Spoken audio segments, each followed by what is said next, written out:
Alright, so we're going to be talking about the Black Clover movie right now. I'm going to try to avoid as many spoilers as I can. Anything within like the first 10 minutes of the movie, though, I don't care because you're going to see it immediately. So let's go ahead and get to it. Oh, also, if you did not know, the movie is not canon, alright? So not in the manga, not canon. You can have anime canon, don't care, just not in the manga. And lastly, it takes place around episode 158, so I know that's after Elf, maybe toward the tail of the Spade Kingdom, if I remember correctly. Alright, so with all that out of the way, we can now finally talk about the movie. So it's all the captains and Julius himself versus the current Wizard King, the main villain. I cannot remember his name for some reason. And essentially, they seal him up. Julius, hits him with his time magic. He got it like, fuck nigga, you're done. And now we gonna keep on moving. Skip forward 10 years, there's a big tournament going on in the Coliseum. The Masked Man versus I wonder who the extremely short, buff Masked Man is. I don't know.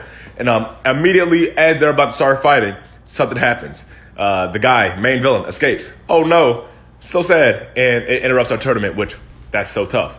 All right, for the sake of your time and mine, I'm just gonna skip to the part where they introduce the three subordinates to the main villain. So it's Jester, Princia, and then there's some old dude, I can't remember what his name is, but he got drip. So don't mess with Buddy, he got drip. So they erect a barrier over the whole Coliseum, and pretty much every person that's on our side, the good guy side, is getting the dog beat out of them. Like, it was terrible. It was looking tough. Like, they even had my boy Yami down bad. And I'm a Yami stan, so I was kind of hurt, but it's okay. He got hold the whole movie, but we're not going to talk about that. Skipping forward a little bit more, though, the captains held off so other people could escape in order to make sure that they could properly fight. There was a couple captains that weren't there at the time because they were on other missions. We'll get to them later. So now all the survivors rendezvous, and they got to come up with a plan to beat the three subordinates and the leader himself. Of course, Asta's got to take on the main guy. It's his movie. And then there's the three groups. So it's going to be the captains with and then it's going to be Black Bulls against the old guy.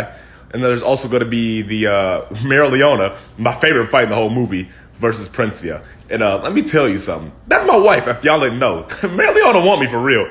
But Princia, she might want me too, I'm not gonna lie. And every other fight is irrelevant right now because I'm just gonna sit there and talk about the Marileona fight, and that's probably gonna lead up to the end of this video. So let me gush for a little bit.